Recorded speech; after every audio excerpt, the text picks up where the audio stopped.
Good evening, learners. ഇന്ന് നമ്മൾ എടുക്കാൻ പോകുന്നത് ഒരു പുതിയ ഒരു മേഖലയിലോട്ട് നമ്മൾ പോവുകയാണ്. അത് ഇന്ത്യൻ ഇക്കോണമി.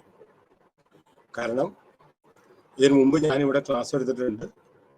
ഇത് BCE 131, 132, 133, 134. These are all theory papers. പക്ഷേ ഇപ്പൊ നമ്മൾ we are living in India and therefore we should know what was the condition of India at the time of independence and India at the time of independence. At the time of independence. Introduction പറയുകയാണെങ്കിൽ ബ്രിട്ടീഷുകാർ ഇന്ത്യയിൽ വന്നത് east India company വന്നതോടുകൂടിയാണ് ബ്രിട്ടീഷുകാർ ഇന്ത്യയിൽ വരുന്നത്. 1757 east India കമ്പനിക്കാർ വന്ന് Nawab of ബംഗാളിന് ലോർഡ് ക്ലൈവ് ഡിഫീറ്റ് ചെയ്തു. അതിനുശേഷം അവർ 100 വർഷം ഭരിച്ചു.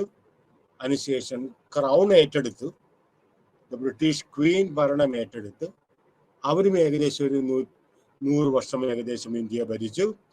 അതിനുശേഷമാണ് നമുക്ക് 1945 നമ്മൾക്ക് സ്വാതന്ത്ര്യം കിട്ടുന്നത്. So what is this? അപ്പൊ ഈ സമയത്തെ ഇന്ത്യൻ ഇക്കോണമി ഏത് അവസ്ഥയിലാണ്? നമുക്കറിയാം, ഇന്ത്യയിൽ ആ സമയത്ത് എല്ലാ ഇക്കോണമി തന്നെ small kingdoms ruled by the petty kings. തുണിയൊക്കെ നെയ്യുന്നവർക്കൊക്കെ കൂടുതലായിട്ട് അവർ ധാരാളം പ്രോത്സാഹനങ്ങൾ കൊടുത്തു. പക്ഷെ ട്രാൻസ്പോർട്ടേഷൻ വളരെ വളരെ ലിമിറ്റഡ് ആയിരുന്നു. അത് കാരണം ഈ ട്രേഡ് ഏറ്റവും കൂടുതലായിട്ട് അവർ നടത്തിയത്, വ്യാപാരം ഏറ്റവും കൂടുതലായിട്ട് നടത്തിയിരുന്നത് അവരുടെ സ്വന്തം റീജിയനിൽ തന്നെ. Each kingdom had its own specialization also. പക്ഷേ when Britishers came to India, the picture completely changed.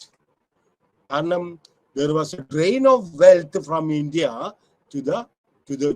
to Britain. കാരണം എന്താണെന്ന് പറഞ്ഞിട്ടുണ്ടെങ്കിൽ ഇന്ന് ഇന്ത്യയിൽ ഇപ്പോൾ ഇന്ത്യക്കാരായിട്ടുള്ള നമ്മൾ അനുഭവിക്കുന്ന പല പ്രശ്നങ്ങളുടെയും യഥാർത്ഥത്തിലുള്ള കാരണം, റൂട്ട്, അത് ബ്രിട്ടീഷുകാർ അന്ന് അനുകരിച്ചിരുന്ന വെച്ചാൽ ഇന്ത്യയിൽ അനുകരിച്ചിരുന്ന വെച്ചാൽ പ്രധാനപ്പെട്ട നയങ്ങളുടെ ഫലമാണ് നമ്മൾ ഇന്നിപ്പോൾ അനുഭവിക്കുന്നത്. സോ ആദ്യമായിട്ട് നമുക്ക് എടുക്കാം Indian economy at the time of independence. ഒരു ക്ലിയർ ആയിട്ടുള്ള പിക്ചറാണ് നമുക്ക് എല്ലാ മേഖലയും ടച്ച് ചെയ്തുകൊണ്ട് നമ്മൾക്ക് തന്നിരിക്കുന്ന ഒരു ആദ്യത്തെ 1.2 അതിനകത്ത് തന്നിരിക്കുന്നത്. ഓക്കെ, അത് I think it is very good that you go through it carefully. അത് അതിനകത്ത് തന്നെ എല്ലാം Indian economy at the time of independence അത് കൃത്യമായിട്ട് തന്നെ എല്ലാ ഈ ഒരു സ്ലൈറ്റ്ലി ബിഗർ പാരഗ്രാഫാണ്, അതിനകത്ത് എല്ലാം തന്നെ പറഞ്ഞിട്ടുണ്ട്. ഒന്ന്, ഇന്ത്യൻ ഇക്കോണമി അണ്ടർ ഡെവലപ്ഡ് ആയിരുന്നു. Low per capita income, low national income, അതുപോലെ തന്നെ ആബ്ജക്റ്റ് പോവർട്ടി, ദാരിദ്ര്യം വളരെയധികമായിട്ട് കൂടുതലായിരുന്നു. നാഷണൽ ഇൻകം കാരണം ഇനീക്വാലിറ്റി കൂടുതലുണ്ടായി. കുറച്ച് പേര് ഗവൺമെന്റ്, ബ്രിട്ടീഷ് ഗവൺമെന്റിൽ ജോലി കിട്ടിയ കുറച്ച് പേര് അവർക്ക് താരതമ്യേന ബെറ്റർ ഇൻകം ഉണ്ടായി. അല്ലാത്തവരുടെ ഇൻകം വളരെ മോശമായിരുന്നു. ദെയർഫോർ ഇനീക്വാലിറ്റി ഭയങ്കര കൂടുതലായിരുന്നു, ദാരിദ്ര്യം വളരെ കൂടുതലായിരുന്നു. കാരണം inequalities in the income distribution അത് നമ്മുടെ ഇന്ത്യയിൽ മൊത്തത്തിൽ ഗ്രാമപ്രദേശത്തിലും അതുപോലെ തന്നെ പട്ടണ പ്രദേശങ്ങളിലും കാര്യമായിട്ട് ഇത് പ്രകടമാകുകയും ഉണ്ടായിരുന്നു. ദെൻ പ്രധാനപ്പെട്ട അന്നത്തെ ജോലി, ജനങ്ങളുടെ ജോലി എന്ന് പറഞ്ഞിട്ടുണ്ടെങ്കിൽ കൃഷിയാണ്. കാരണം മറ്റു ഇൻഡസ്ട്രീസ് എന്ന് പറഞ്ഞ പോലെ industries few and far between. വല്ലപ്പോഴും വല്ല സ്ഥലത്തും, അതും ബ്രിട്ടീഷുകാർക്ക് ആവശ്യമായിട്ടുള്ള ഇൻഡസ്ട്രിയാണ് അവർ പ്രധാനമായിട്ട് പ്രോത്സാഹിപ്പിച്ചത്. ഒന്ന് jute industry, cotton textiles industries, അതേപോലെ തന്നെ ഷുഗർ കെയിൻ ഇൻഡസ്ട്രീസ്, ഈ മേജർ. അതേപോലെ തന്നെ ഈ കൃഷിയിൽ തന്നെ കൂടുതൽ ആളുകളെ ട്രഡീഷണൽ ആയിട്ട് അവർ വളർത്തിക്കൊണ്ടിരുന്ന വെച്ചാൽ നെല്ല്, ഗോതമ്പ്, അതേപോലെ തന്നെ ജൂട്ട്, പിന്നെ മില്ലറ്റ്സ്, ഇതെല്ലാം അവർ കളഞ്ഞുകൊണ്ട് ഈ ഇന്ത്യൻ കർഷകരോട് കൂടുതലായിട്ട് നീലം കൃഷി ചെയ്യാനായിട്ട് അവരെ പ്രോത്സാഹിപ്പിച്ചു. കാരണം ഇൻഡിഗോ എന്ന് പറഞ്ഞ സാധനം ഏറ്റവും കൂടുതലായിട്ട് നമുക്കറിയാം, factories were actually established in Britain and India was considered a very good land for supplying raw materials to the industries that were established in Britain. അപ്പൊ അവർക്ക് ഈ തുണിയിൽ നീലം മുക്കുന്നതിന് വേണ്ടിയിട്ട് ധാരാളം നീലം ആവശ്യമാണ്. അപ്പോൾ മോസ്റ്റ് ഓഫ് ദ ഫാമേഴ്സ് അവർ സെൽഫ് പിന്നെ സസ്റ്റൈനബിൾ ഈ ഫാമേഴ്സ് അവർ കൂടുതലായിട്ട് അവർ ട്രഡീഷണൽ ആയിട്ട് കൃഷി ചെയ്ത നെല്ല്, ഗോതമ്പ് ഇതെല്ലാം ഉപേക്ഷിക്കേണ്ടി വന്ന് കൂടുതൽ കമേഴ്ഷ്യലുകളും പ്രത്യേകിച്ച് ജൂട്ട്, കോട്ടൺ, അതുപോലെ തന്നെ ഷുഗർ കെയിൻ, അതേപോലെ തന്നെ ആവശ്യമായിട്ടുള്ള ഫുഡ് ഗ്രെയിൻസ് കൾട്ടിവേറ്റ് ചെയ്യാൻ വേണ്ടിയിട്ടും 1/4 മാത്രമേ ഷുഗർ കെയിനും കോട്ടണും അതുപോലെ തന്നെ ജൂട്ടിനും അവര് മാറ്റിവെക്കുന്നുള്ളൂ. Therefore, ഇന്ത്യയുടെ അന്ന് ജനസംഖ്യ 32% ജനസംഖ്യ വേൾഡ് പോപ്പുലേഷൻ യഥാർത്ഥത്തിൽ അതുപോലെ തന്നെ 30% വേൾഡ് പ്രൊഡക്ഷൻ ഓഫ് ഗ്രൗണ്ട് കപ്പലണ്ടി 1966 65-66 ഇന്ത്യയിൽ ഗ്രീൻ റെവല്യൂഷൻ വന്നത്. അന്ന് ഇന്ത്യയുടെ ജനസംഖ്യ എന്ന് പറഞ്ഞിട്ടുണ്ടെങ്കിൽ ഇതിന്റെ പകുതി മാത്രമേ ഉള്ളൂ. ഇപ്പൊ ഏകദേശം വി ഹാവ് ഓവർടേക്കൺ ചൈന. 140 കോടി ജനങ്ങളിൽ കൂടുതലായി. We have overtaken China. നാവിറ്റ് സർ 25 നമ്മൾ ഓവർടേക്ക് ചെയ്യുന്ന പറഞ്ഞത്, പക്ഷെ 23 തന്നെ ചൈനയെ നമ്മൾ ഓവർടേക്ക് ചെയ്തിട്ടുണ്ട്. അപ്പൊ അന്നത്തെ 1965-66 നമ്മുടെ ഹരിത വിപ്ലവം ഇന്ത്യയിൽ സ്ഥാപിച്ചിട്ട് ഇത്രയും ജനസംഖ്യ കൂടിയിട്ട് സ്പേസിൽ പോകുന്നതിന് വേണ്ടിയിട്ടും മറ്റു മേഖലയിലും മറ്റു ഡെവലപ്മെന്റിനൊക്കെ വേണ്ടിയിട്ട് ധാരാളം പൈസ നമ്മളുടെ ഗവൺമെന്റ് ചെലവാക്കുന്നെങ്കിലും ഒരു രണ്ടാമത്തെ ഒരു ഹരിത ഫെർട്ടിലൈസർ മേടിക്കാൻ പലവർക്കും പറ്റുന്നില്ല. അപ്പൊ ഈ വൈക്കോലും അതുപോലത്തെ കാര്യങ്ങളൊക്കെ കൂട്ടിയിട്ട് അവർ കത്തിക്കും. ഈ കത്തിക്കുമ്പോൾ പുക അന്തരീക്ഷത്തിൽ വരും. ഇതെല്ലാം അവിടെ വായു മലിനീകരണവും ഫോഗ് ഇങ്ങനത്തെ കാര്യങ്ങൾ ഉണ്ടാകുന്നതിന് വേണ്ടിയിട്ട് സാധിക്കുകയും ചെയ്യുന്നു. പഞ്ചാബ്, മദ്രാസ്, വെസ്റ്റേൺ ഇപ്പോൾ സിന്ധി ഇതെല്ലാം they could using wetland for agriculture. Then that for commercialisation. മനസ്സിലായോ? ഫുഡിനാണ് അവർ പ്രാധാന്യം കൊടുത്തത്. പക്ഷെ ഫുഡ് വെൽ ആൻഡ് ഗുഡ്, കാരണം വർദ്ധിച്ചു വരുന്ന ജനസംഖ്യ തീറ്റിപ്പോറ്റിക്കണം. നേരെ മറിച്ച് കമേഴ്ഷ്യലൈസേഷൻ അവർക്ക് എന്തെങ്കിലും കൂടുതലായിട്ട് കിട്ടണമെങ്കിൽ കാർഷിക വിളവുകൾ വേണം. അന്നത്തെ പ്രധാനപ്പെട്ട 3 കാർഷിക വിളവുകളാണ് നമ്മൾ പറഞ്ഞു. Sugar cane. India is one of the largest producer of sugar in the world. അതുപോലെ തന്നെ cotton. Indian cotton is suppose to be one of the best. അതേപോലെ തന്നെ ജൂട്ട്, ഓപ്പിയം മീൻസ് കറുപ്പ്, ഇതൊരു തരം മയക്കുമരുന്നാണത്. ഇതെല്ലാം they had just begun.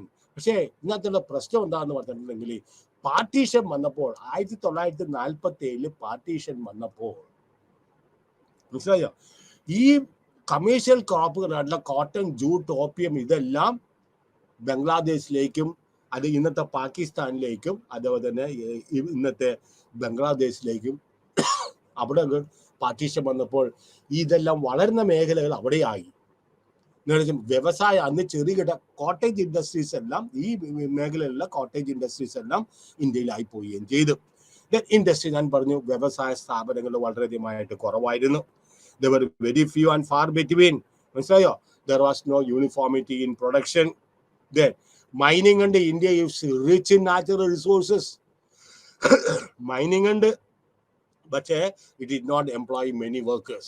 അവർക്ക് ആവശ്യമായിട്ടുള്ളത് പ്രധാനമായിട്ട് കോൾ. കാരണം കോൾ ഒരു പ്രധാനപ്പെട്ട ഒരു സോഴ്സ് ഓഫ് എനർജിയാണ്. ഇന്ത്യയിൽ റെയിൽവേസ് സ്റ്റാർട്ട് ചെയ്തപ്പോൾ ഇന്നത്തെ പോലെ ഇലക്ട്രിക്കൽ എഞ്ചിനൊന്നും അല്ല, സോളാർ എഞ്ചിനും ഇല്ല. അന്ന് കോൾ എഞ്ചിനാണ്. കോൾ പവേർഡ് കൽക്കരിയാണ് പ്രധാനമായിട്ടുള്ള ഇന്ധനം. അപ്പൊ അവർക്ക് കോള് കൂടുതലായിട്ട് എക്സ്കവേറ്റ് ചെയ്യാൻ താല്പര്യമുണ്ടായി. അയനോട് കൂടുതലായിട്ട് എക്സ്കവേറ്റ് ചെയ്യാനായിട്ട് താല്പര്യമുണ്ടായി. അപ്പോൾ കോട്ടൺ ദ മേജർ ഇൻഡസ്ട്രി നമ്മൾ പറഞ്ഞു കോട്ടൺ ടെക്സ്റ്റൈൽസ് ആയിരുന്നു. പക്ഷേ it inherited at the time of independence the shape of the industry വ്യത്യാസം വന്നു. Then tea, coffee plantation, sugar mills ഇതെല്ലാം ഇന്ത്യയുടെ പ്രധാനപ്പെട്ട വ്യവസായങ്ങളാണ്. പക്ഷേ before the British rule exports from India was in surplus. പക്ഷേ ബ്രിട്ടീഷ് റൂൾ വന്നതിന് ശേഷം beginning with the second half of the 19th century, though machines had been introduced to increase production, Indian faced good, very strict competition from the cheaper machine-made goods, machine-imported goods. അപ്പോൾ ഇന്ത്യക്ക് ഞാൻ പറഞ്ഞ ടെക്നോളജിയിലും മെഷീനറിയിലും വലിയ താരതമ്യേന പിന്നോക്കമായിരുന്നു. അപ്പൊ ഇന്ത്യയിൽ അഥവാ എന്തെങ്കിലും ഉണ്ടാക്കിയാണ് തന്നെ ഹാൻഡ് മെയ്ഡ് ആയിട്ട് ഉൽപ്പാദിപ്പിക്കുന്നത്, അധികം ടെക്നോളജി മെഷീൻസ് ഒന്നും ഉൽപ്പാദിപ്പിക്കാറ്. ഇതുമായിട്ട് നമ്മൾ യഥാർത്ഥത്തിൽ നമ്മൾ ഫോറിൻ മാർക്കറ്റിലെ ഇന്ത്യയിലെ തന്നെ അത് മത്സരിക്കുമ്പോൾ നമ്മളുടെ ഹാൻഡ് മെയ്ഡ് ആയിട്ടുള്ള സാധനങ്ങൾക്ക് വലിയ പ്രാധാന്യം കിട്ടൂല. മനസ്സിലായോ? എപ്പോഴും മെഷീൻ മെയ്ഡ് ഇൻസ്ട്രുമെന്റ്സിനോ അല്ലെങ്കിൽ മെഷീൻ മെയ്ഡ് ഇൻഡസ്ട്രിയൽ ഗുഡ്സിനായിരിക്കും കൂടുതലായിട്ട് ജനങ്ങൾ പ്രിഫറൻസ് കൊടുക്കുന്നത്. Therefore imported goods. Then natural resources നമുക്ക് ഞാൻ പറഞ്ഞു ഇന്ത്യ ഈസ് ഇൻ അബൻഡൻസ്, ഇഷ്ടംപോലെ നാച്ചുറൽ റിസോഴ്സസ് ഉണ്ട്. പക്ഷെ മൈനിങ്ങിനോട് വലിയ താല്പര്യം എടുത്തിട്ടില്ല. പിന്നെ റെയിൽവേ ഞാൻ പറഞ്ഞു they required coal in high amount, therefore coal was imported. ആദ്യം നമുക്ക് ഇന്ത്യക്ക് ആവശ്യമായിട്ട് കോള് ഇതിൽ നിന്ന് ബ്രിട്ടനിൽ നിന്ന് ഇമ്പോർട്ട് ചെയ്തു. പക്ഷെ ഇമ്പോർട്ട് ചെയ്യുന്നതിന് കുഴപ്പമുണ്ടായിട്ടില്ല. നമുക്ക് അവിടെ എന്ത് ചെയ്യും, ബാലൻസ് ഓഫ് പേയ്മെന്റ്സ് അവിടെ പ്രശ്നം ഉണ്ടാകും. അതായത് നമ്മുടെ ബാലൻസ് ഓഫ് പേയ്മെന്റ് വ്യാപാര കമ്മി ഗണ്യമായിട്ട് കൂടും. അപ്പൊ നമ്മൾ അതനുസരിച്ച് ഇംഗ്ലണ്ടിലേക്ക് അല്ലെങ്കിൽ ബ്രിട്ടനിലേക്ക് നമ്മൾ അതനുസരിച്ച് കൂടുതൽ റോ മെറ്റീരിയൽസ് അയച്ചു കൊടുക്കണം, കൂടുതൽ ഗോൾഡ് കോയിൻസ് കൊടുക്കണം. മനസ്സിലായോ? അവർ ചോദിക്കുന്ന കാര്യം കൂടുതൽ പിന്നെ നാച്ചുറൽ റിസോഴ്സസ് നമ്മൾ എക്സ്കവേറ്റ് ചെയ്ത് അവർക്ക് അഴിച്ചു കൊടുക്കുകയും വേണം. Indian railways okay 1853 47ആയപ്പോൾ 42 railway system ഉണ്ട്. ഇതൊക്കെ നിങ്ങൾക്ക് വായിച്ചാൽ നിങ്ങൾക്ക് മനസ്സിലാവുകയും ചെയ്യും. ഞാൻ പ്രധാനമായിട്ടുള്ള കാര്യങ്ങൾ നിങ്ങൾക്ക് പറഞ്ഞുതരാം. Then what are now the Maharashtra and Gujarat had emerged as the major centers of cotton industry in India. ഇന്നും മനസ്സിലായോ? ബ്രിട്ടീഷുകാരുടെ ഭരണത്തെ അവർ കൂടുതൽ പ്രാധാന്യം കൊടുത്തത് 2 സംസ്ഥാനങ്ങളിലാണ്. ഒന്ന് മഹാരാഷ്ട്ര, കാരണം അവൈലബിലിറ്റി ഓഫ് കോട്ടൺ. ഇപ്പൊ NTPCയുടെ ഒരു ബ്രാഞ്ച് നമ്മുടെ കായംകുളത്തുണ്ട്. അന്ന് ഈ വ്യവസായ സ്ഥാപനം തുടങ്ങിയപ്പോൾ എൻ്റെ മനസ്സിലുണ്ടായി, ഞാൻ എൻ്റെ ഫ്രണ്ട്സിനോട് ഞാനത് പങ്കുവെക്കുകയും ചെയ്തു. It is going to be a great loss. കാരണം ഇതിന്റെ ഇന്ധനം പ്രധാനമായിട്ട് കോളാണ്. Coal is not available nearby in Kerala. We have to import from Madhya Pradesh, we have to take it from Bihar. For transportation cost ഗണ്യമായിട്ട് വരും. കേരളത്തിൽ ഏറ്റവും നല്ലത് ഹൈഡ്രോ പവർ ആണ്. കാരണം we are blessed with a lot of rain. ഈ വെള്ളമെല്ലാം നമുക്ക് തടുത്ത് നിർത്തി കടലിലോട്ട് വേസ്റ്റായി ഒഴുകുന്ന വെള്ളം നമ്മൾ തടുത്ത് നിർത്തി നമ്മൾക്ക് ഇലക്ട്രിസിറ്റി ജനറേറ്റ് ചെയ്യാൻ സാധിക്കുമെങ്കിൽ ഗൾഫ് രാജ്യങ്ങൾ ഓയിൽ വിറ്റ് സമ്പന്നമായിട്ട് കഴിയണ പോലെ നമ്മൾക്കും അതേപോലെ തന്നെ കഴിയാം. പക്ഷെ നമ്മൾ 10% താഴെ മാത്രമേ ഈ വെള്ളം നമ്മൾ ഉപയോഗിക്കുന്നുള്ളൂ. ബാക്കി വെള്ളം ഒഴുകി പോവുകയാണ്. That is going into the sea. Then TISCO നമ്മൾ പറഞ്ഞു 1950 ടിസ്കോ സ്ഥാപിതമായിട്ടുള്ളതാണ്. പക്ഷെ ടിസ്കോയിൽ അന്നുണ്ടായ എഞ്ചിനീയേഴ്സ് എല്ലാം ഇന്ത്യയിൽ അന്ന് എഞ്ചിനീയേഴ്സ് ഒന്നുമില്ല. ദെർഫോർ ബ്രിട്ടനിൽ നിന്ന് എഞ്ചിനീയേഴ്സിനെ ഇറക്കുമതി ചെയ്യുകയും അതുപോലെ തന്നെ അവരാണ് ഈ ടിസ്കോയുടെ മാനേജ്മെന്റ് നോക്കിക്കൊണ്ടിരുന്നത് ചെയ്തു. ദെൻ നമ്മൾ പറഞ്ഞു ഇന്ത്യൻ ഇൻഡസ്ട്രിക്ക് ഏറ്റവും പ്രധാനമായിട്ടുള്ള ഒരു പ്രശ്നമുണ്ടായി. സഫേർഡ് ദ മോസ്റ്റ് എന്താണ് റിസൾട്ട്, ഏറ്റവും വലിയൊരു സെറ്റ് ബാക്ക് ഉണ്ടായിരുന്നു. എന്തായിരുന്നു? പാർട്ടീഷന്റെ സമയത്ത്. മനസ്സിലായോ?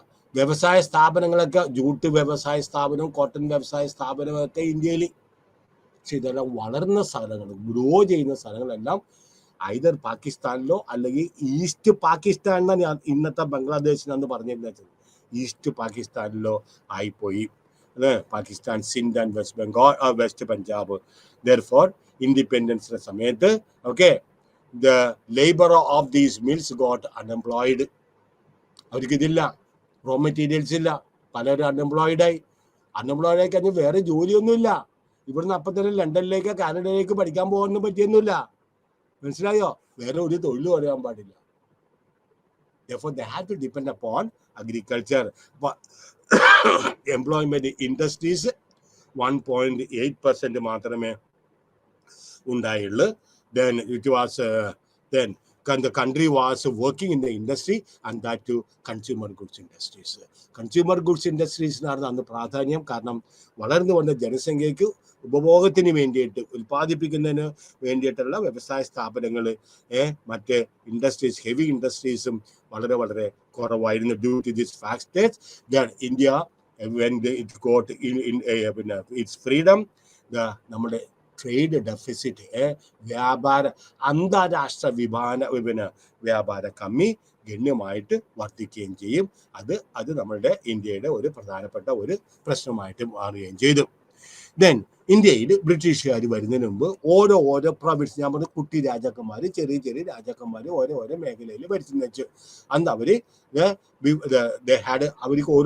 ഓരോരുത്തരായിട്ടുള്ള കറൻസി ഉണ്ടായി. അപ്പൊ ഇവിടുത്തെ കറൻസി ഈ ഒരു ചെറിയൊരു രാജ്യത്തിന്റെ കറൻസി മറ്റൊരു കുട്ടി രാജാക്കന്മാരും അത് സ്വീകരിക്കുമെന്ന് ഫോർ നോ പ്രോബ്ലംസ്. അപ്പൊ അത് എന്ത് ചെയ്തു? പക്ഷെ ബ്രിട്ടീഷുകാർ ഇന്ത്യയിൽ വന്നപ്പോൾ അവരതൊക്കെ അങ്ങനെ ബാൻ ചെയ്തു. എന്നിട്ട് അവർ ഒരു മെറ്റൽ, അതിനെ പറഞ്ഞ മോണോ മെറ്റാലിക് സിൽവർ. അപ്പൊ എന്ത് ചെയ്ത്? സിൽവർ കോയിൻസ് ആയിരുന്നു മീഡിയ ഓഫ് എക്സ്ചേഞ്ച്. സാധനങ്ങൾ നമ്മൾ കൈമാറ്റം നടത്തുന്നതിന് വേണ്ടിയിട്ട് സിൽവർ കോയിൻസ്. അപ്പൊ സിൽവറിന്റെ ആവശ്യമുണ്ടായി. സിൽവർ ഇന്ത്യയിൽ ധാരാളമില്ല, ബ്രിട്ടനിൽ നിന്ന് ഇറക്കുമതി ചെയ്യേണ്ടതെന്ന്. ഇതിനു വേണ്ടിയിട്ടാണ് സിൽവറിന്റെ കോയിൻ ഉണ്ടാക്കുന്നതിന് വേണ്ടിയിട്ട്. അതിനുശേഷം 1920 പിന്നെ ഞാൻ പറഞ്ഞില്ലേ ബാലൻസ് ഓഫ് പേയ്മെന്റ് പ്രോബ്ലം എവിടെയും കൂടുതൽ സിൽവർ ഇറക്കുമതി ചെയ്യാനായിട്ട് തുടങ്ങി. അടുത്തത് പേപ്പർ കറൻസി. ഇന്ത്യയിൽ സിൽവർ കറൻസി മുതലാവില്ലെന്ന് കണ്ടപ്പോൾ അവർ ആദ്യം ഗോൾഡ് സ്റ്റാൻഡേർഡ് ആയിരുന്നു, അതിനുശേഷം സിൽവർ സ്റ്റാൻഡേർഡ്, പിന്നെയാണ് പേപ്പർ കറൻസി. ഇന്നിപ്പോൾ നമ്മൾ ഉപയോഗിക്കുന്ന പേപ്പർ അതായത് നോക്കിയേ, ജസ്റ്റ് പേപ്പറാണ്. ഒരു 500 2000 തൊട്ട് മോഡി ഗവൺമെന്റ് പറഞ്ഞു ഇനി അതും വേണ്ട, ഇഷ്ടം പോലെ കള്ളപ്പണമുണ്ട്, പിന്നെ അത് കാരണം പിന്നെ ബ്ലാക്ക് മണി ധാരാളമുണ്ട്, അപ്പൊ അത് കാരണം ഇനി അതും വേണ്ട. എന്നാലും പെട്ടെന്നുള്ള ഒരു ഡിമോണറ്റൈസേഷൻ ഇല്ല, സെപ്റ്റംബർ വരെ സമയം കൊടുത്തിട്ടുണ്ട്. അതിനുശേഷവും 8 ബാങ്കുകൾക്ക് ഇത് കൊടുത്തു. പിന്നെ ഇന്ത്യൻ എക്കോണമിയെ കുറിച്ച് പഠിക്കുമ്പോൾ എനിക്കറിയാം ഇതിനകത്ത് പേപ്പർ വായിക്കണം. ഇന്ത്യനെ സംബന്ധിച്ചിടത്തോളം ഏതെങ്കിലും ഒരു പേപ്പർ, ലോക്കൽ ന്യൂസോ ഇംഗ്ലീഷ് ന്യൂസോ എന്തെങ്കിലും വായിച്ചിരിക്കണം. കാരണം ലേറ്റസ്റ്റ് ന്യൂസ് കിട്ടണമെങ്കിൽ നമ്മളത് വായിച്ചാലേ നമുക്ക്. ഇതെല്ലാം 2017 റിവൈസ് ചെയ്ത ബുക്കാണ്. 2017 മുമ്പുള്ള ഡേറ്റ മാത്രമേ കാണുകയുള്ളൂ, മനസ്സിലായോ? അപ്പൊ those who are interested in this particular this book, you should also additionally you should read more and more papers. അപ്പോൾ ഇന്ത്യൻ 1981 പേപ്പർ കറൻസി ഇൻട്രൊഡ്യൂസ് ചെയ്തു. പേപ്പറിലെ കറൻസിയിൽ എന്താ പറഞ്ഞിരിക്കുന്നത്? ഒരു 100 രൂപയുടെ നോട്ട് എടുക്കുക, I promise to pay the bearer a sum of 100 rupees. RBI governor പറയുന്നത്. ഇത് വെറും പേപ്പർ, 100 രൂപയുടെ മൂല്യമൊന്നുമില്ല, ചുരുട്ടിക്കൂട്ടിയ ഒരു 2 പൈസയുടെ പേപ്പർ പോലും ഉണ്ടാവില്ല. പക്ഷെ അതിനകത്ത് പറഞ്ഞിരിക്കുന്നത് നിങ്ങൾക്ക് എന്നെ വിശ്വാസം ഉണ്ടാവും, I promise to pay the bearer a sum of 100 rupees. ഇനി ഫിനാൻഷ്യൽ സിസ്റ്റം നമ്മളറിയാലോ, എവിടെയാണെങ്കിലും ഫിനാൻഷ്യൽ സിസ്റ്റം ഏത് രാജ്യത്താണെങ്കിലും consist of non banking institutions ഉണ്ട്. നമ്മുടെ മുത്തൂറ്റ് ഫൈനാൻസ് ഇതെല്ലാം, അതേപോലെ തന്നെ മണപ്പുറം ഫൈനാൻസ്, ബജാജ് ഫൈനാൻസ്, ഇതെല്ലാം നോൺ ബാങ്കിങ് ഇൻസ്റ്റിറ്റ്യൂഷൻസ് ആണ്. അവര് ഡെപ്പോസിറ്റ് സ്വീകരിക്കുമെങ്കിലും അവരുടെ ചെക്ക് ട്രാൻസ്ലേറ്റ് പിന്നെ അങ്ങോട്ടും ഇങ്ങോട്ടും പിന്നെ നമ്മുടെ ഇത് ചെയ്യാനായിട്ട് സർക്കുലേറ്റ് ചെയ്യാനായിട്ട് അനുവാദമില്ല. ഇപ്പൊ നമ്മൾ ഒരു മുത്തൂറ്റ് ബാങ്കിൽ കൊണ്ട് ഡെപ്പോസിറ്റ് ഇട്ടിട്ടുണ്ടെങ്കിൽ നമുക്ക് പൈസ വേണമെന്ന് പറഞ്ഞിട്ടുണ്ടെങ്കിൽ ഒന്നില്ലെങ്കിൽ അവർ ക്യാഷ് ആയിട്ട് തരും, അല്ലെങ്കിൽ അവർ മറ്റ് ഏതെങ്കിലും ബാങ്കിന്റെ, നാഷണലൈസ്ഡ് ബാങ്കിന്റെയോ അല്ലെങ്കിൽ പിന്നെ ഷെഡ്യൂൾഡ് ബാങ്കിന്റെയോ ചെക്ക് തരും. അതുകൊണ്ടാണ് അവർ നോൺ ബാങ്കിങ് ഇൻസ്റ്റിറ്റ്യൂഷൻസ് എന്ന് പറയുന്നത്. അതുകൊണ്ട് തന്നെ financial markets, stock exchange, then instruments and services which help mobilization of savings. നമുക്കറിയാലോ, സേവിങ്സ് ഇല്ലെങ്കിൽ ക്യാപിറ്റൽ ഫോർമേഷൻ ഇല്ല. നമ്മളുടെയും എല്ലാവരുടെയും ചിന്ന ഭിന്നമായിട്ടുള്ള സേവിങ്സ് മിച്ചം അത് ബാങ്കുകളോ അതേപോലത്തെ ഇതര സാമ്പത്തിക സ്ഥാപനങ്ങൾ ശേഖരിക്കുകയും ആവശ്യമുള്ള വ്യക്തികൾക്ക് നിക്ഷേപം നടത്തുന്നതിന് വേണ്ടിയിട്ട്, വ്യവസായിക ആവശ്യത്തിന് വേണ്ടിയിട്ട് നിക്ഷേപം നടത്തുന്നതിന് വേണ്ടിയിട്ട് ബാങ്കുകൾ കൊടുക്കുകയും ചെയ്യുന്നു. അങ്ങനെയാണ് ക്യാപിറ്റൽ ഫോർമേഷൻ ഉണ്ടാകുന്നത്, ഇൻക്രീസ് ക്യാപിറ്റൽ ഫോർമേഷൻ.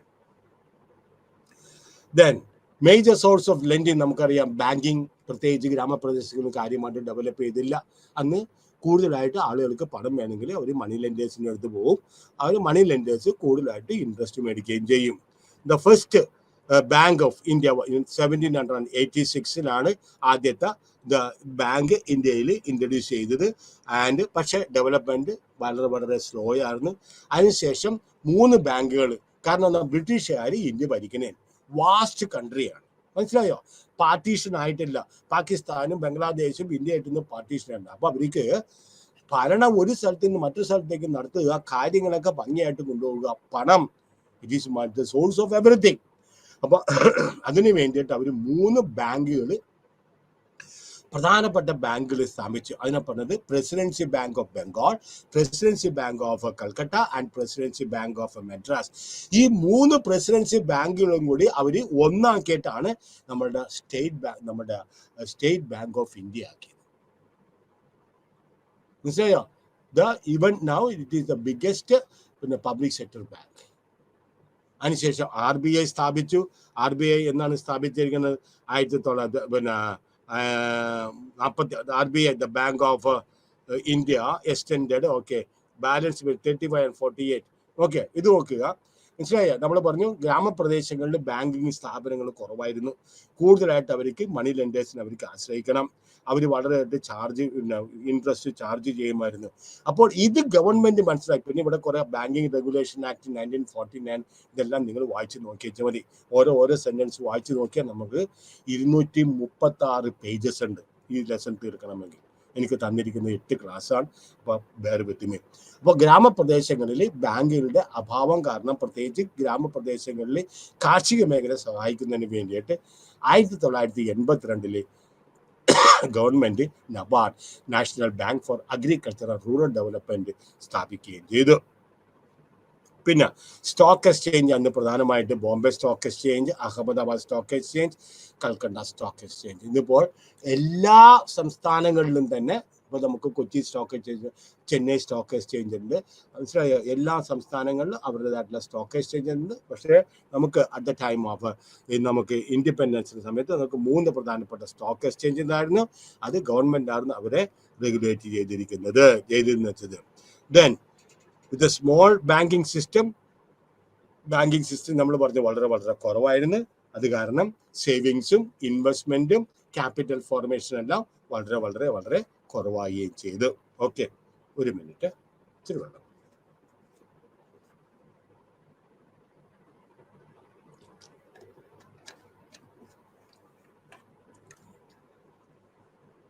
ഇനി ചെക്ക് യുവർ ആൻസർ. അതൊക്കെ നിങ്ങൾക്ക് വായിക്കാം കേട്ടോ. ഞാൻ അതെല്ലാം എടുത്ത് ഇപ്പൊ ആൻസർ ചെയ്തിട്ടുണ്ടെങ്കിൽ ഇനി state of the infrastructure. What is infrastructure? ഘടനകൾ. Infrastructure means agricultural sector is one sector, industrial sector, ഒരു primary sector, industrial secondary sector and tertiary sector, service മേഖല. ഇനി കാർഷിക മേഖല, വ്യവസായിക മേഖല, സേവന മേഖല. അതാണ് പറയുന്നത് സ്റ്റേറ്റ് ഓഫ് ഇൻഫ്രാസ്ട്രക്ചർ. എന്താണ് നമ്മുടെ ഇൻഫ്രാസ്ട്രക്ചറിന്റെ ഗതി എന്തായിരുന്നു? നമുക്കറിയാം, communication facilities were developed for better administrative purposes. ഞാൻ നേരത്തെ പറഞ്ഞാണ്. അപ്പോൾ അവർ കൂടുതലായിട്ട് ആദ്യം തന്നെ പ്രാധാന്യം കൊടുത്തത് പോസ്റ്റൽ ആൻഡ് ടെലഗ്രാഫ് ആദ്യം തന്നെ തുടങ്ങി. കാരണം കമ്മ്യൂണിക്കേഷൻ വേണം. എല്ലാ മേഖലകളിലും എപ്പോഴും ജനങ്ങളും ഗവൺമെന്റും തമ്മിൽ റിബല്യനാണ്, ഫൈറ്റാണ്. ഇതൊക്കെ അടിച്ചമർത്തണം. പോലീസ്, സേന ഇവരെയൊക്കെ തക്ക സമയത്ത് എത്തിക്കണം. അപ്പോൾ അവർ ഏറ്റവും കൂടുതലായിട്ട് ആദ്യം തുടങ്ങാൻ തന്നെ ആഗ്രഹിച്ചത് എന്താണ്? കമ്മ്യൂണിക്കേഷൻ ഫെസിലിറ്റീസ് ആണ്. കാരണം ഭരണം നല്ലോണം നടത്തുന്നതിന് വേണ്ടിയിട്ട്.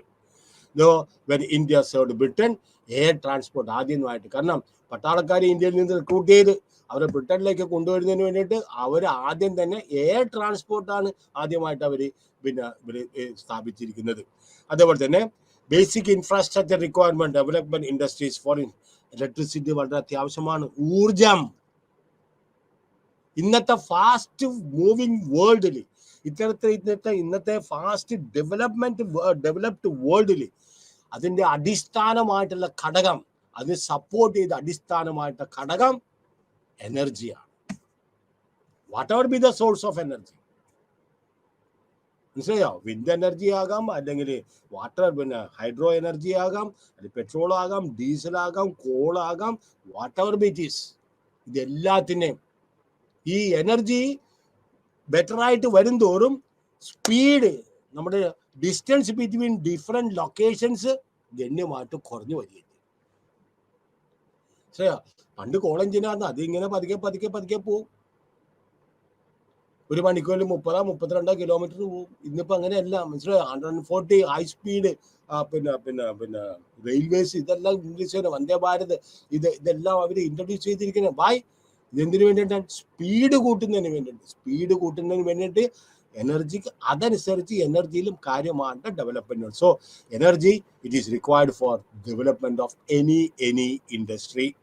പക്ഷേ ഇന്ത്യയിൽ പവർ ജനറേഷൻ കപ്പാസിറ്റി വളരെയായിട്ട് കുറവായിരുന്നു. And road and port connectivity അതും അവർ ഡെവലപ്പ് ചെയ്ത്. കാരണം എന്താണ്? വ്യവസായ സ്ഥാപനങ്ങളുടെ ബ്രിട്ടനിലാണ് അവർ തുടങ്ങിയത്. കാരണം അവർക്കറിയാം ഇന്നല്ലെങ്കിൽ നാളെ അവര് ഇന്ത്യയിൽ നിന്നും അടിച്ച് ഓടിക്കും. ഇപ്പൊ ധാരാളം IT കമ്പനികൾ, വിദേശത്തും ധാരാളം IT കമ്പനികൾ വന്നിട്ടുണ്ട്. അവർക്ക് പണ്ടത്തെ ലെസൺ അറിയാം. അവര് വലിയ സ്ഥാപനങ്ങളായിട്ടൊന്നും ഇവിടെ വരുന്നത്. അവരുടെ നിക്ഷേപം അത്ര കാര്യമായിട്ടൊന്നുമില്ല. They come with a laptop. നമ്മൾ അവർക്ക് വേണ്ടിയിട്ട് ലൊക്കേഷൻ കൊടുക്കുക, അവർ അതിനകത്ത് നിന്ന് പണി കഴിയും, അതിനുശേഷം പോയിക്കോളാൻ പറയുമ്പോൾ ഈ ലാപ്ടോപ്പും കച്ചത്ത് വെച്ച് ഒരു ബാഗും തൂക്കിയിട്ടുണ്ട് അവരെങ്ങോട്ട് പോകും. അത്രയേ ഉള്ളൂ അവരുടെ കമ്മിറ്റ്മെന്റ് ചെയ്യുക. അപ്പൊ അവർക്കറിയാം വ്യവസായ സ്ഥാപനങ്ങൾ ഇന്ത്യയിൽ തുടങ്ങിയിട്ടുണ്ടെങ്കിൽ ഇന്ത്യയിൽ നിന്ന് ഇന്നല്ലെങ്കിൽ നാളെ അവരെ പറഞ്ഞു വിടും. അപ്പൊ ഈ വ്യവസായ സ്ഥാപനങ്ങൾ അതേപോലെ പൊക്കിക്കൊണ്ട് പോകാൻ സാധിക്കില്ല. അതുകൊണ്ടാണ് ഇപ്പോൾ മോഡേൺ ഡെവലപ്മെന്റിൽ ഈ IT മേഖലയിലെല്ലാം ഇതെല്ലാം ഡെവലപ്മെന്റ് വന്ന പോളിസി വെൻ ദീസ് സിസ്കോയും അതേപോലത്തെ ഉള്ള കമ്പനികളൊക്കെ ഇന്ത്യയിൽ കൊണ്ടുവന്നിട്ട് അവർ സ്ഥാപിച്ചപ്പോൾ അവരെന്താ പറയുന്നത്? They come with a laptop and with a small suitcase, bare minimum dress ഉപയോഗിക്കും ഉണ്ടാണ് അവർ വരുന്നത്. മനസ്സിലായോ? ഇനി ഇവിടുന്ന് വിദേശ സ്ഥാപനങ്ങളൊക്കെ ഇവിടുന്ന് പോയിക്കോളാൻ പറഞ്ഞിട്ടുണ്ടെങ്കിൽ അവർ സുഖമായിട്ട് അടുത്ത ഫ്ലൈറ്റിൽ കയറി ഒന്നും അവർക്ക് ഇവിടെ വെക്കാനില്ല. അടുത്ത ഫ്ലൈറ്റിൽ കയറി സൂട്ട് കേസും ഈ ലാപ്ടോപ്പായിട്ട് അവർ അടുത്ത രാജ്യത്തിലേക്ക് പോകും. This is what is happening. അപ്പോൾ അവർ പോർട്സ് പിന്നെ റോഡ് കണക്ടിവിറ്റി പോർട്ട്. കാരണം എന്താണ്? റോ മെറ്റീരിയൽസ് പോർട്ടിൽ എത്തിക്കണം. ബ്രിട്ടനിൽ മാനുഫാക്ചർ ചെയ്ത ഫിനിഷ്ഡ് ഗുഡ്സ് ഇന്ത്യയിൽ തിരിച്ചു കൊണ്ടുപോകാനാം. മനസ്സിലായോ? അപ്പൊ അത് കാരണം അവർ പോർട്ടും റെയിൽവേ ഇതെല്ലാം. പിന്നെ ഇന്ത്യയിൽ റെയിൽവേ നേരത്തെ നമ്മൾ ആസാമിൽ പോയിട്ടുണ്ടെങ്കിൽ ഒരു അരമണിക്കൂർ കഴിഞ്ഞ് വന്നിട്ടുണ്ടെങ്കിൽ നമ്മൾ ഈ റെയിൽവേ ഇങ്ങനെ കറക്കി തിരിഞ്ഞ് പിന്നെ വീണ്ടും അവിടെ ആ ഒരു അപ്പുറത്തെ ഡിസ്റ്റൻസിൽ കൊണ്ട് വന്ന് നിൽക്കുന്നതാണ്. വൈ? റെയിൽവേസ് പാസഞ്ചേഴ്സ് ട്രാഫിക്കിന് വേണ്ടിയിട്ട് പിന്നെ തുടങ്ങിയതല്ല. Assam is famous for tea. Assam tea is still very famous.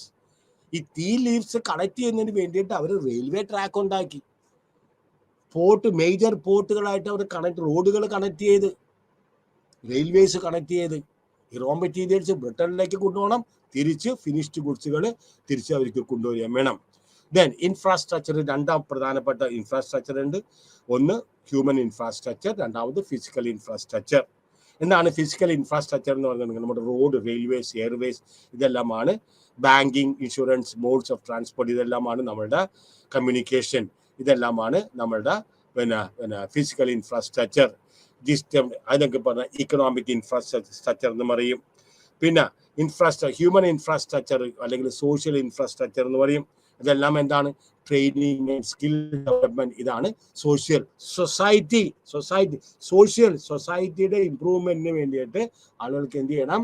അവർക്ക് എഡ്യൂക്കേഷൻ വേണം, ഹെൽത്ത് കെയർ വേണം, ഇതെല്ലാം വേണം. നിങ്ങൾക്കറിയാലോ, education, health care, training and skill, they will not produce the result on the next day. അടുത്ത ദിവസം തന്നെ റിസൾട്ട് കിട്ടൂല. If you are educated well, future you will get good jobs. പക്ഷേ you take some raw materials to the factories, you produce, and the next day you get the products. അതിന്റെ ഉത്പാദനം കിട്ടും. അപ്പൊ economic ഇൻഫ്രാസ്ട്രക്ചറും social ഇൻഫ്രാസ്ട്രക്ചറും തമ്മിലുള്ള പ്രധാനമായിട്ടുള്ള വ്യത്യാസം അതാണ്. ഇനി സോഷ്യൽ ഇൻഫ്രാസ്ട്രക്ചർ നമ്മൾ പറഞ്ഞു, നമ്മളുടെ includes schools, universities, hospitals, housing, others. Social പിന്നെ ഇൻഫ്രാസ്ട്രക്ചർ ഹ്യൂമൻ ഡെവലപ്മെന്റിന് അത്യാവശ്യമാണ്. മനസ്സിലായോ? മനുഷ്യന്റെ നല്ല വളർച്ചയ്ക്ക് ഈ ഹ്യൂമൻ ഡെവലപ്മെന്റിന് അത് വളരെയധികമായിട്ട് അത്യാവശ്യമാണ്. വിദ്യാഭ്യാസത്തിന് മറ്റ് മേഖലയ്ക്കും ബ്രിട്ടീഷിന്റെ സമയത്ത് കാര്യമായിട്ടുള്ള കൊടുത്തില്ല. ഹെൽത്ത് ഭയങ്കര മോശമായിരുന്നു. Average expectation of life during the British period was only 32 years. അതായത് ആ സമയത്ത് ഒരു കുട്ടി ജനിച്ചിട്ടുണ്ടെങ്കിൽ സാധാരണ ജീവിക്കാൻ 32 വയസ്സ് വരെ ജീവിക്കാൻ മാത്രമേ അതിന് കാലാവധി ഉണ്ടായിരുന്നു. പിന്നെ ദൈവത്തിന്റെ ഭാഗ്യം കൊണ്ട് ദൈവത്തിന്റെ അനുഗ്രഹം കൊണ്ട്, ഈശ്വരന്റെ അനുഗ്രഹം കൊണ്ട്, ഇൻഷാ അല്ലാ അള്ളാഹുവിന്റെ അനുഗ്രഹം കൊണ്ട് ചിലപ്പോൾ നമ്മൾ 40 വയസ്സോ 50 വയസ്സോ 60 വയസ്സോ ജീവിച്ചു. അന്നത്തെ ആവറേജ് എക്സ്പെക്ടേഷൻ ഓഫ് ലൈഫ്. കാരണം health condition was very poor, mortality rate was very very high. മനസ്സിലായോ? Child mortality rate was very very high. ഇതെല്ലാം this shows that education is an important medium for the human development was not sufficiently accessible to all. എല്ലാവർക്കും education, skill develop ഇതെല്ലാം അത്യാവശ്യമാണെങ്കിലും വളരെ, ഞാൻ പറഞ്ഞേ, അന്ന് government ജോലി കിട്ടിയ കുറച്ച് ആളുകൾക്ക്, ഡിഫൻസിൽ ജോലി കിട്ടിയ കുറെ ആളുകളുണ്ടായി. ഇപ്പോഴും നമ്മൾ പോണ്ടിച്ചേരി പോയിട്ടുണ്ടെങ്കിൽ അന്നത്തെ ഫ്രഞ്ച് ഗവൺമെന്റ് അവിടെ ഉണ്ടായ സമയത്ത് ഫ്രഞ്ച് ഗവൺമെന്റിന് വേണ്ടിയിട്ട് സേവനം അനുഷ്ഠിച്ച ആളുകൾക്ക് ഇപ്പോഴും ഫ്രാൻസ് നേരിട്ട് പെൻഷൻ കൊടുക്കുന്നുണ്ട്. That pension is sizeably very very huge. അപ്പൊ അങ്ങനെയുള്ള ആളുകൾക്കൊക്കെ വിദ്യാഭ്യാസം കിട്ടി. അല്ലാത്തവർക്ക് inequality in education, social, health care, ഇതെല്ലാം. ഇനി അടുത്തതാണ് ഇക്കണോമിക് ഇൻഫ്രാസ്ട്രക്ചർ. എന്താണ് ഇക്കണോമിക് ഇൻഫ്രാസ്ട്രക്ചർ? നമുക്കറിയാലോ, roads, airports, railways, communication networks, water supply. Long distance ട്രാൻസ്പോർട്ടേഷന് അവർ പ്രധാനമായിട്ട് ഉപയോഗിച്ചെന്ന് വെച്ചത് പുഴയാണ്, നാവിഗേഷൻ. ഇന്നും the cheapest source of transportation, the cheapest mode of transportation is water transport. Huge ആയിട്ട്, ബൾക്കായിട്ട് നമുക്ക് ഈ സാധനങ്ങൾ കൊണ്ടുപോകാൻ പറ്റും. ചീപ്പസ്റ്റ് കമ്മ്യൂണിക്കേഷൻ അല്ലെങ്കിൽ ട്രാൻസ്പോർട്ടേഷൻ ആണ്. അന്ന് ഇന്ത്യയിൽ കുറെ ധാരാളം റിവേഴ്സ് ഉണ്ട്. ആ റിവേഴ്സിനെ കൂടി അവർ ചരക്കുകൾ അങ്ങോട്ടും ഇങ്ങോട്ടും എത്തിക്കുന്നതിന് വേണ്ടിയിട്ടും വിദേശത്തോട്ട് കയറ്റിയെടുക്കുന്നതിന് വേണ്ടിയിട്ടും അവർ ഉപയോഗിച്ചെന്ന് വെച്ചത്. So with the introduction of railways, shorter time taken for long distance. അപ്പോൾ രണ്ടാമത്തേത് വാട്ടർ കഴിഞ്ഞിട്ട് പിന്നെ റെയിൽവേസ്. നമുക്കറിയാം time taken is shorter. Water വേസിന് കൂടുതൽ സമയമെടുക്കും, time taken is shorter for railways. അപ്പോൾ 1850-കളിൽ റെയിൽവേ അവർ കൺസ്ട്രക്ഷൻ തുടങ്ങി. Then when government found the construction of railway a profitable business, Bombay, Calcutta, Madras, Delhi അവരെല്ലാം ബ്രോഡ് ഗേജിൽ കൂടി അവർക്ക് ഇന്റർ കണക്റ്റഡ് ആയി. അവർക്ക് വേഗം വരാനും സാധനങ്ങൾ പരസ്പരമായിട്ട് എത്തിക്കാനും എല്ലാ ന്യൂസും കിട്ടുന്നതിന് വേണ്ടിയിട്ടും ടെലികമ്മ്യൂണിക്കേഷൻ സിസ്റ്റം ഇതെല്ലാം അവർ ഡെവലപ്പ് ചെയ്തു. ഒന്നും ചെയ്തില്ല എന്ന് പറയേണ്ട ബ്രിട്ടീഷുകാർ എന്തെങ്കിലും ചെയ്തിട്ടുണ്ടെങ്കിൽ it was for their own self interest. Railways ഒക്കെ തുടങ്ങി ഇതിനു വേണ്ടിയാണ്, പ്രധാനമായിട്ട് ജനങ്ങളുടെ യാത്രയ്ക്കല്ല, അവരുടെ സാധന സേവനങ്ങളൊക്കെ കൊണ്ടുപോകുന്നു. വാട്ടർ വേസ് അവർ സ്റ്റാർട്ട് ചെയ്ത് ഗുഡ്സ് കൊണ്ടുപോകുന്നതിന് വേണ്ടി. Telecommunication, postal and telecommunication start ചെയ്ത് എന്താണ്, സ്മൂത്ത് ആയിട്ട് അഡ്മിനിസ്ട്രേഷൻ നടക്കും. കാരണം റെബല്യൻസ് എപ്പോഴും ഉണ്ടാവും, റെബല്യൻസ് എല്ലാ ഭാഗങ്ങളിലും പൊട്ടിത്തെറിക്കും. ഇതെല്ലാം പെട്ടെന്ന് അടിച്ചമർത്തുന്നതിന് വേണ്ടിയിട്ട്. ദെൻ റോഡ്സ് ആണ് അടുത്തതാണ്. നമ്മൾ roads are the basic infrastructure facilities. നമുക്കറിയാം ഇറ്റ് ഈസ് റോഡുകളില്ല എങ്കിൽ ഗ്രാമപ്രദേശങ്ങളിൽ നിന്നെല്ലാം, കാരണം why they are forced to sell to the nearest mandi. Why? Because ഈ സീസണൽ റോഡ്സ് ആണ് മഴക്കാലത്ത് ഉപയോഗിക്കാൻ പറ്റുന്നത്. പിന്നെ ചാവാലിച്ച 2 കാളകളാണ് ഇതിൽ വലിച്ചിട്ട് പോകുന്നത്. ഹെവി ആയിട്ട് സാധനങ്ങൾ കൊണ്ടുപോകാൻ പറ്റില്ല. അപ്പം ലോങ് ഡിസ്റ്റൻസ് പട്ടണപ്രദേശങ്ങളിൽ ഇപ്പോൾ കൊണ്ടുപോകുന്നതിന് അവർക്ക് റോഡ് കണക്ടിവിറ്റി വേണം, അതില്ലായിരുന്നു. ദെൻ ആർമി മൂവ്മെന്റ്സിന് അത് നല്ലതായിരുന്നു. only such routes required raw materials to railways. ആർമികളെ കൊണ്ടുപോകുന്നതിന് വേണ്ടിയിട്ടെല്ലാം അതിനെല്ലാം പ്രാധാന്യം കൊടുത്തിരുന്ന. പിന്നെ ഇവിടെ കുറച്ച് കണക്കുകൾ കൊടുത്തിട്ടുണ്ട് മുസ്ലിം പട്ടണം. പിന്നെ അടുത്തത് തുടങ്ങിയതാണ് പോസ്റ്റൽ സർവീസസ്. 1858 തുടങ്ങി. അത് വൈഡ്ലി യൂസ്ഡ്. കാരണം എന്താണ്, അത് അവർക്ക് വളരെ ഉപകാരപ്രദമായിരുന്നു. കാരണം എന്താണ്, ബാങ്കുകളില്ല. Post offices work as an agency for sending internal remittances. നമുക്കറിയാം കേരളത്തിനെ സംബന്ധിച്ചിടത്തോളം ആദ്യം എന്തായിരുന്നു, മണി ഓർഡർ കാണുകയാണ്. കാരണം ആളുകളൊക്കെ പൈസ വീടുകളിലേക്ക് ദൂരെയുള്ളവർ അയച്ചു തയ്ച്ചത് മണി ഓർഡറിൽ കൂടിയാണ്. അതിനുശേഷം ഡ്രാഫ്റ്റായി. ഇപ്പൊ നമുക്കറിയാം മണി ഇപ്പൊ ട്രാൻസ്ഫർ ജസ്റ്റ് ക്ലിക്ക്. ഗൂഗിൾ പേ എനിക്കറിയാൻ പാടില്ല, നിങ്ങളെല്ലാം യങ്സ്റ്റേഴ്സ് ആണ്. You know better than me in this particular area. Instant transfer of മണിയാണ്. മറ്റേ അങ്ങനെയല്ല, ഇന്ന് വിട്ടിട്ടുണ്ടെങ്കിൽ ചിലപ്പോൾ 10, 15, 20 ദിവസം കഴിയുമ്പോഴായിരിക്കും ഈ ഡെസ്റ്റിനേഷനിൽ എത്തുന്നത്. അതിനൊക്കെ വ്യത്യാസം വന്ന് this is A development that has been created. Okay, infrastructure development, inherent inequalities. ചില ടൗണുകളും ചില മേഖലകളും മാത്രമേ അവർ ഡെവലപ്പ് ചെയ്തുള്ളൂ, മറ്റു മേഖലകളിൽ അവർ ഡെവലപ്പ് ചെയ്തില്ല. പിന്നെയാണ് അഡ്മിനിസ്ട്രേറ്റീവ് ഇൻഫ്രാസ്ട്രക്ചർ. നമുക്കറിയാലോ, ഭരണം സുഖമായിട്ട് നടത്തുന്നതിന് വേണ്ടിയിട്ട് നമുക്ക് ഇൻസ്റ്റിറ്റ്യൂഷൻസ് വേണം, ഇമ്പോർട്ടൻറ്റ് സർവീസസ് വേണം, അത് ഫിസിക്കലും വേണം, ഹ്യൂമൻ ഇൻഫ്രാസ്ട്രക്ചറും വേണം. സക്സസ്ഫുൾ അഡ്മിനിസ്ട്രേഷന് നമ്മളുടെ ഇൻഡിപെൻഡൻസിന് മുമ്പ് ഇന്ത്യയിൽ ഇന്ത്യതായിട്ടുള്ള ഒരു ഭരണ സംവിധാനം ഉണ്ടായിരുന്നു. അപ്പോൾ അതിന് വേണ്ടിയിട്ട് നമ്മൾക്ക് ഇന്ത്യയിൽ when the Britishers came to India, they had a compelling reason to develop administrative infrastructure to rule a vast area. Land revenue, ഓരോ മേഖലയിലും ഓരോ പ്രൊവിൻസിലും ലാൻഡ് റവന്യൂ ഉണ്ടായി. ദെൻ ഫ്രീക്വന്റ് റിവോൾട്ട്സ് ഉണ്ടായി. ലോക്കൽ പോലീസ് സ്റ്റേഷൻസ് ഇവരെയൊക്കെ കണക്ട് ചെയ്യുന്നതിന് വേണ്ടിയിട്ട്, then process of elections ഒക്കെ നടത്തുന്നതിന് വേണ്ടിയിട്ടും ഇതിനെല്ലാം അഡ്മിനിസ്ട്രേറ്റീവ് ഇൻഫ്രാസ്ട്രക്ചർ വളരെ വളരെ പ്രധാനപ്പെട്ടതാണ്. ഇനി അടുത്തത് പിന്നെ പെർഫോമൻസ്, മാക്രോ ഇക്കണോമിക് അഗ്രഗേറ്റ്സ് എന്ന് പറഞ്ഞിട്ടുണ്ടെങ്കിൽ അതിനകത്ത് GDP, ദേശീയ per capita income. Macro economic aggregates means നമ്മുടെ ദേശീയ വരുമാനം വളരെ വളരെ കുറവായിരുന്നു. അതുപോലെ തന്നെ ആളോഹരി വരുമാനവും വളരെ വളരെ വളരെ വളരെ കുറവായിരുന്നു. എന്താണ് ആളോഹരി വരുമാനം മീൻസ്? GDP മീൻസ് മൊത്തം രാജ്യത്തിൻ്റെ മൊത്തം ആഭ്യന്തര ഉൽപ്പന്നമാണ്. പിന്നെ പെർ ക്യാപിറ്റ ഇൻകം മീൻസ് നമ്മുടെ നാഷണൽ ഇൻകത്തിനെ നമ്മൾ ആളുകളുടെ പോപ്പുലേഷൻ കൊണ്ട് ഡിവൈഡ് ചെയ്യുമ്പോൾ നമുക്ക് കിട്ടുന്നതാണ് നമുക്ക് പെർ ക്യാപിറ്റ ഇൻകം എന്ന് പറയുന്നത്. നോക്കിക്കേ, നാഷണൽ ഇൻകം ടേബിൾ പറഞ്ഞിരിക്കുന്നത് 1990, 1900, അതുപോലെ തന്നെ 1947. 1947 1948 പ്രൈസ് അനുസരിച്ച്. കാരണം നാഷണൽ ഇൻകമും പെർ ക്യാപിറ്റ ഇൻകം കണ്ടുപിടിക്കാൻ 2 മാർഗമുണ്ട്. ഒന്ന് കറണ്ട് പ്രൈസസ്, രണ്ടാമത് constant prices. Current prices means നിലവിലുള്ള വില സൂചികയുടെ അടിസ്ഥാനത്തിൽ കറണ്ട് പ്രൈസസ്. ഇനി കോൺസ്റ്റന്റ് പ്രൈസസ് മീൻസ് നമ്മൾ ഏതെങ്കിലും ഒരു വർഷം ബേസ് ഇയർ ആയിട്ട് വെക്കും. ആ വർഷത്തെ വിലയും ഇപ്പോഴത്തെ വിലയും തമ്മിൽ താരതമ്യപ്പെടുത്തി നോക്കും. അങ്ങനെ നമുക്ക് താരതമ്യപ്പെടുത്തി നോക്കുമ്പോൾ നമ്മുടെ രാജ്യത്തിൽ വളർച്ചയുണ്ടോ താഴ്ചയുണ്ടോ, പ്രൈസ് റൈസ് ഉണ്ടോ കുറവുണ്ടോ, ദേശീയ വരുമാനത്തിൽ വർധനവുണ്ടോ കുറവുണ്ടോ, പെർ ക്യാപിറ്റ ഇൻകത്തിൽ വർധനവുണ്ടോ കുറവുണ്ടോ, ഇതൊക്കെ നമുക്ക് മനസ്സിലാക്കാൻ സാധിക്കും. 1990 നമ്മുടെ നാഷണൽ ഇൻകം 41.4 ബില്യനായിരുന്നു. മനസ്സിലായോ? പെർ ക്യാപിറ്റ ഇൻകം ഒരാൾക്ക് അന്ന് 228 രൂപയാണ് ഒരാൾക്ക് ഒരു മാസം കഴിയുന്നതിന് വേണ്ടിയിട്ട് പെർ ക്യാപിറ്റ ഇൻകം. പിന്നെ 1947 ഓക്കെ നാഷണൽ ഇൻകം 51, ഏകദേശം 7-8% ദേശീയ വരുമാനത്തിൽ കൂടി. പക്ഷേ 239 10%, 28, 38, 11% കൂടെ ദേശീയ വരുമാനം കൂടിയുള്ളൂ. അതിൻ്റെ കാരണം എന്താണ്?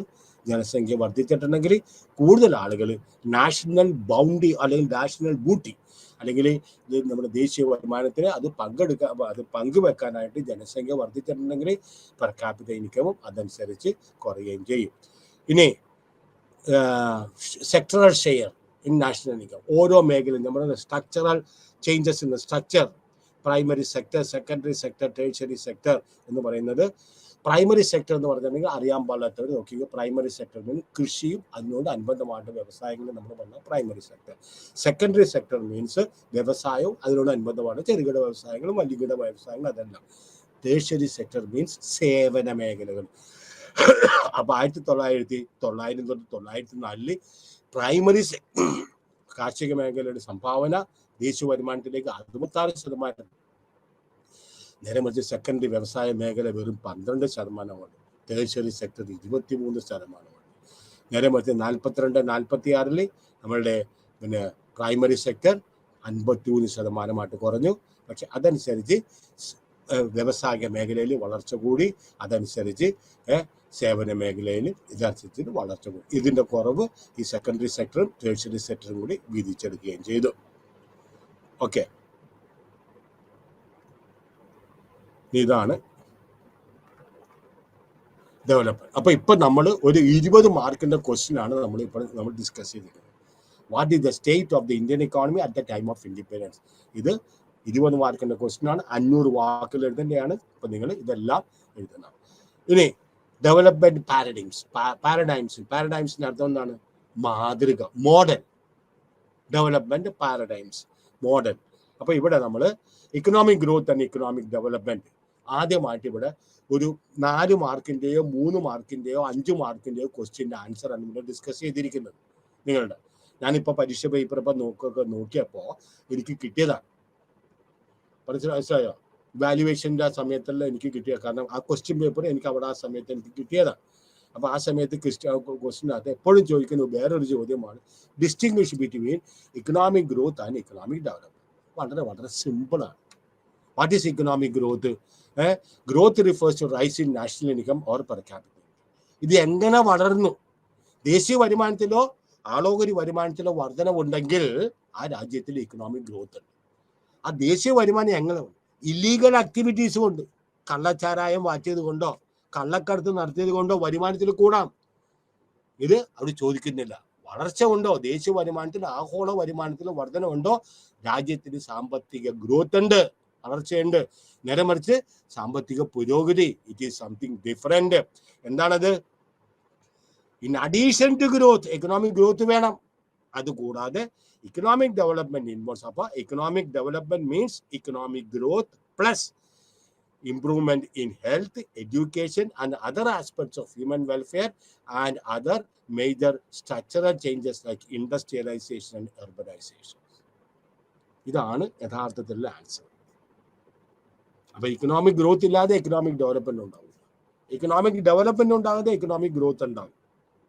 HDI, Human Development Index, they are used, goals they are used for measure. Human Development Index, it is a എന്താണ് HDI? ഇത് വേറൊരു ചെറിയ ചോദ്യമാണ്.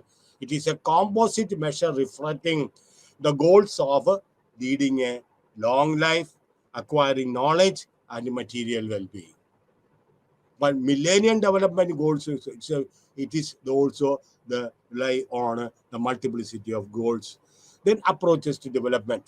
പല നമുക്കറിയാം, ഇക്കണോമിക്സിന്റെ തിയറിറ്റിക്കൽ പാർട്ട് പഠിച്ചപ്പോൾ നമുക്കറിയാം ക്ലാസിക്കൽ ഇക്കോണമിസ്റ്റ്, അതിനുശേഷം പിന്നെ മാർക്സിസ്റ്റ് ഇക്കോണമി, പിന്നെ ക്ലാസിക്കൽ ഇക്കോണമിസ്റ്റ്, പിന്നെ മാർക്സിസ്റ്റ് ഇക്കോണമിസ്റ്റ്, പിന്നെ neo classical economist led by Marshall, പിന്നെ Keynesian economist led by Keynes, പിന്നെ neo classical economist led by പിന്നെ സോളോ, ദെൻ ഡിപ്പെൻഡൻസി തിയറീസ്, ഇങ്ങനെ എക്സെട്ര. അപ്പൊ classical and neo classical economist അവർ പറയുകയാണ് ഏതെങ്കിലും ഒരു രാജ്യം അണ്ടർ ഡെവലപ്ഡ് ആയിട്ട് നിൽക്കുകയാണെങ്കിൽ just because they don't have resources, factors of production ഇല്ല. ഏതാണ് പ്രധാനപ്പെട്ട ഫാക്ടേഴ്സ് ഓഫ് പ്രൊഡക്ഷൻ? ഒന്നെന്താണ്? ലേബറും ഇല്ല, ക്യാപിറ്റലും ഇല്ല, ലാൻഡ് ഉണ്ട്. അതേപോലെ തന്നെ കെയ്ൻസ് പറയുന്നതാണ് if there is any problem of under development it can be solve by extension of government. Government പ്രവർത്തനങ്ങൾ കൂടുതൽ നടത്തിയിട്ടുണ്ടെങ്കിൽ ഒരു രാജ്യത്തിലെ എല്ലാ പ്രശ്നങ്ങൾക്കും പരിഹാരം കിട്ടും. തൊഴിലില്ലായ്മ ഉണ്ടോ? Government just pump in more money into circulation by investment. നിക്ഷേപം നടത്തുക, കുറെ ആളുകൾക്ക് തൊഴിൽ കിട്ടും, തൊഴിൽ കിട്ടുമ്പോൾ അവർക്ക് വരുമാനം കിട്ടും, വരുമാനം കിട്ടുമ്പോൾ അവരുടെ ഡിമാൻഡ് കൂടും, ഡിമാൻഡ് കൂടുമ്പോൾ കൂടുതൽ സാധനങ്ങൾ ഉൽപ്പാദിപ്പിക്കാം, വീണ്ടും ഉൽപാദനം കൂടുമ്പോൾ എന്ത് കിട്ടും? തൊഴിലവസരങ്ങൾ സൃഷ്ടിക്കുകയും ചെയ്യാം. അപ്പോൾ കെയ്നീഷ്യൻ സ്കൂൾ പറയുന്നത് എന്താണ്? Marx explained under development in terms of the mode of production and the lack of class struggle. ജനങ്ങൾ ക്ലാസ് സ്ട്രഗിൾ ഇല്ല. മാർക്സിസം ബിലീവ്സ് ഇൻ റെവല്യൂഷൻ, വിപ്ലവത്തിലാണ്. പ്രൊലറ്റേറിയറ്റ്, അതായത് തൊഴിലാളി വർഗം, people of the world, the labor class, please unite, please awake, you have nothing to lose but chains. നിങ്ങളുടെ bond, നിങ്ങളുടെ അടിമത്തം മാത്രമേ. Workers of the world please unite, Marx പറയുന്നതാണ്. Please unite, you have nothing to lose. നിങ്ങൾക്ക് ഒന്നും നഷ്ടപ്പെടാൻ പോകുന്നില്ല, പക്ഷെ നിങ്ങളുടെ അടിമത്തം മാത്രമേ നിങ്ങൾക്ക് നഷ്ടപ്പെടുകയും. So there are several approaches. ഒന്ന് മാർക്കറ്റ് ബേസ്ഡ് അപ്രോച്ചസ്. അപ്പോൾ goals of economic development there are several approaches. ഒന്ന് മാർക്കറ്റ് ബേസ്ഡ് അപ്രോച്ച്. എന്താണ് മാർക്കറ്റ് ബേസ്ഡ് അപ്രോച്ച് എന്ന് പറഞ്ഞിട്ടുണ്ടെങ്കിൽ? ഓക്കെ, ഇവിടെ നമ്മൾ ഒരു കോമ്പറ്റേറ്റീവ് മാർക്കറ്റിൽ നമ്മൾ വിശ്വസിക്കുന്നത്. അവിടെ കോമ്പറ്റേറ്റീവ് മാർക്കറ്റ് എന്താണ്? വിഭവങ്ങൾ നമ്മൾ പൂർണ്ണമായിട്ട് ഉപയോഗിക്കും. അതിന്റെ ലക്ഷ്യം എന്താണ്? ചെലവ് ചുരുക്കുക, പരമാവധി ലാഭം ഉണ്ടാക്കുകയും ചെയ്യാം. അപ്പോൾ കൂടുതൽ ലാഭം കിട്ടുമ്പോൾ കൂടുതൽ മേഖല, കൂടുതൽ വിഭവങ്ങൾ ആ മേഖലയിട്ട് ഒഴുകുകയും അവർ ലാഭം വർദ്ധിക്കുകയും അങ്ങനെ അവരുടെ പ്രോഫിറ്റ് വർദ്ധിക്കുമ്പോൾ അവർ വീണ്ടും കൂടുതലായിട്ട് ഉൽപ്പാദിപ്പിക്കുകയും അങ്ങനെ തൊഴിലവസരങ്ങൾ കൂടുതലായിട്ട് വർദ്ധിക്കുകയും ചെയ്യും. അപ്പൊ മാർക്കറ്റ് ഇല്ല എങ്കിൽ there will be subsistence. What is subsistence segment means?